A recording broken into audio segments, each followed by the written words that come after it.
When God's people returned to Jerusalem, they got to work rebuilding God's temple. They finished the temple's foundation, but their enemies did not want them to rebuild the temple. God's people did not want any trouble, so they stopped. God sent the prophets Haggai and Zechariah to encourage the people. So the leaders, Zerubbabel and Jeshua, started working on the temple again. At this time, a governor named Tattenai saw the rebuilding had started again. Tattenai worked for King Darius, the king of Persia.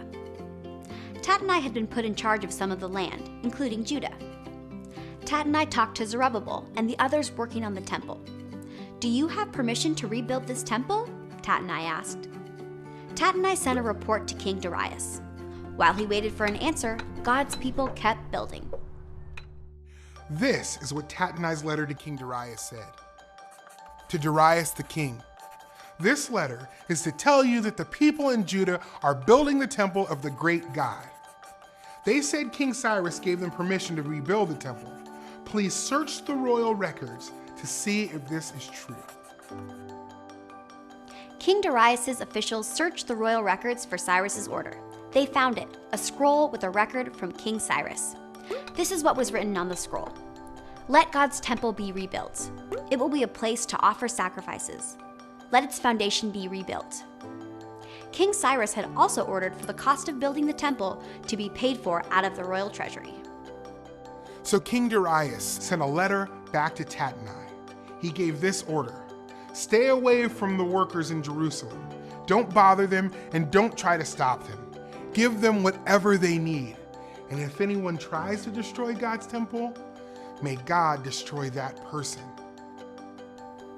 Tattenai and the other officials obeyed King Darius's order. The Jewish leaders kept building, and they finally finished the temple of God. The people celebrated and made offerings to God. They chose priests and assistants to serve in the temple. Then God's people celebrated the Passover. They killed the Passover lamb and ate the Passover meal. God's people were so happy because God had changed King Darius's heart so that he wanted to help them. Now the temple of God was finally complete. God's people rebuilt the temple so they would have a place to worship God. Years later, God sent his son Jesus to be with his people. Now God dwells not in the temple, but directly with his people. Because of Jesus, we don't need a temple anymore.